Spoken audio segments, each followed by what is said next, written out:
Hello geeks and ghouls, let's talk about Will Wight's Cradle. I have a friend, and Cesar Curmudgeon.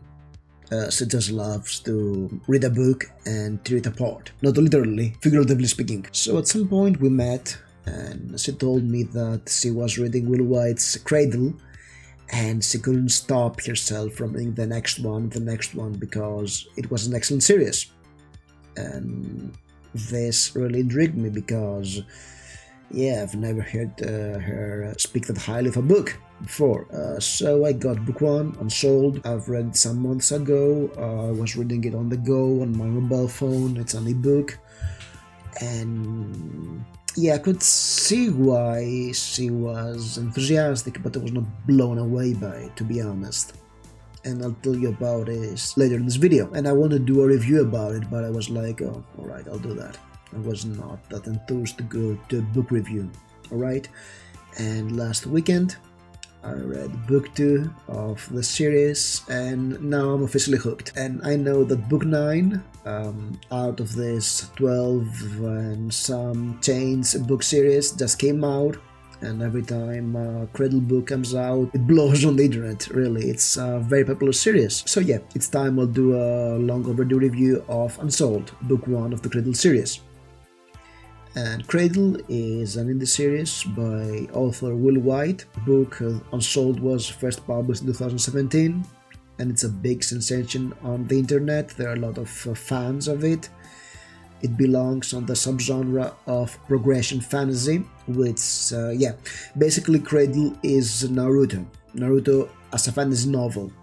It borrows a lot from Eastern mythology and from shonen anime and wuxia, and I don't know, there's a lot of Chinese literary styles that I'm not that familiar with, so I won't go deep into it, but yes, it's very Asian in its approach.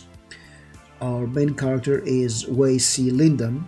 He's born in a place called the Secret Valley, where there are spirits and people are sacred artists, meaning they're people who are in control of their madra, which is sort of like chi, life essence that allows them to perform miraculous feats through their paths.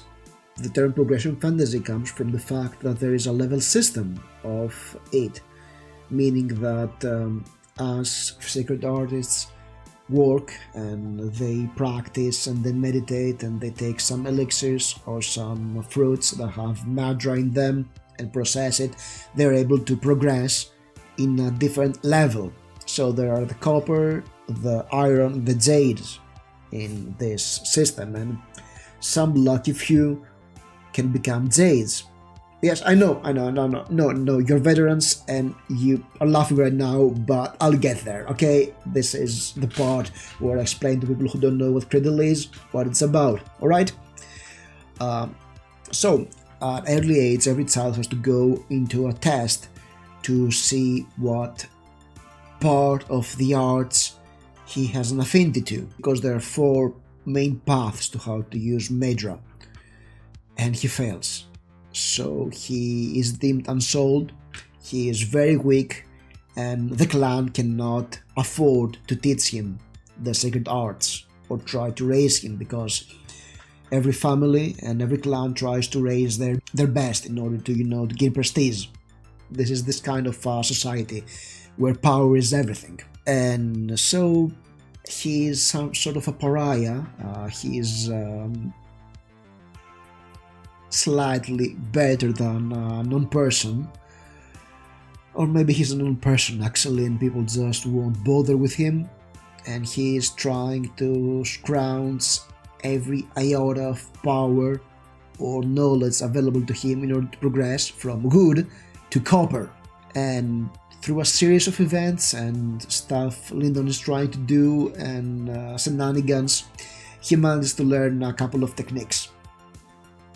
So he's able to go into a tournament and actually beat up on 6-year-old children, and he is 16. So he may progress to copper and, just not be unsouled forever. So he goes to the tournament, and a lot of things happen on the way there. I won't go into details, I'll just spoil the first half of the book to you. in order to get to what the story is about. Okay, I'm sorry for that. So yeah, as the tournament is happening and Lyndon manages to get some victories and also escape certain death because of what he has done previously in the book, there is a second plot coming, and some people of the Sacred Valley manage to summon back into their reality their patriarch, who is a superpowered sacred artist who goes there and wreaks havoc as he's about to take over the Sacred Valley again. And Lyndon actually sees that, and he goes and tries to use his secret technique on this person to stop him, because he has the idea that maybe I can do something and stop this god tier powered being. And yeah, it fails. The Patriarch strikes back, and Lyndon is cut in two and he's dying. And as he's dying, time stops, and Judge comes in. Judge is a superpowered angelic-like being who tries to run the multiverse of Cradle. Yeah, I'm not quite sure how Judges work in these books yet. So she turns back time because cosmic laws has been broken, with the Patriarch coming back to his world, even though he has ascended in the past, and thus forbidden to return.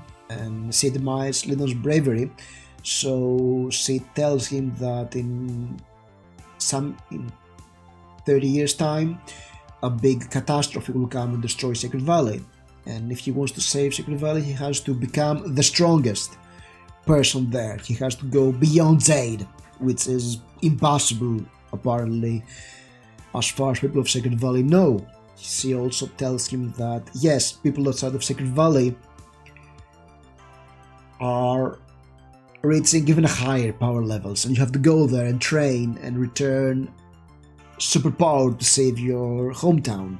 So yeah, he's the weakest part of a backyard place where people are very weak, and he has to go in the big world and become the strongest person ever or something. That's quite a setup, and you can see what is some of the weakest point in this book, because a lot of stuff happening in Unsouled, book 1 of the Cradle series, is just a setup to the entire series, and it's about a place setup which Lyndon will leave early on and go to the big world outside. And I do believe that the main plot of the series starts by the end of book 2, judging from what I've read.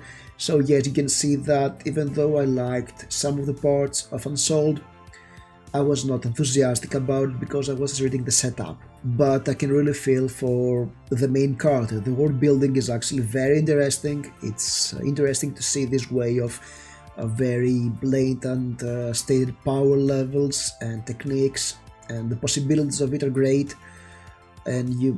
But what really wins it for me, and I believe for many people, is the main character, because he is in a very dire position, and it is not because of his fault. It's a fault of his very broken society that won't help the helpless.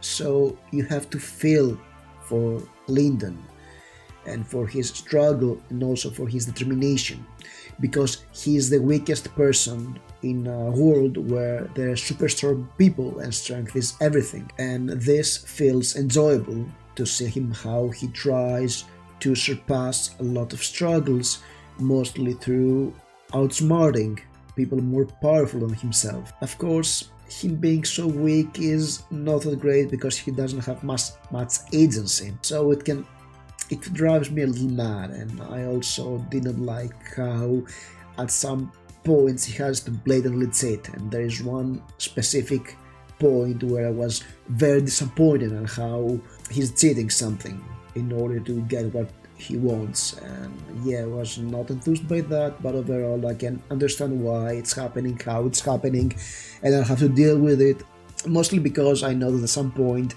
Lyndon is going to become super strong, and it will be worth to see him what he's doing with his power. That's quite interesting. And the fact that there is a very well set up progression system that doesn't feel bogged down with details, but you're able to explore it as you go along with Lyndon, because he hasn't been trained in the secret art, so he's outside, and as the books progress, he learns more about the secret arts, and the reader is able to find out about the world himself, or themselves, as they follow Lyndon. That's great, that feels very enjoyable. So yeah, Unsouled is a good introduction to what seems to be a great series, but yeah, I don't believe that this book alone will make you a fan. Book 2 was much better, since a lot of the setup is out of the way. There will be a separate review for it sometime soon. And if you've read this series, or you're planning to read the series, please leave a comment below with your opinions about it.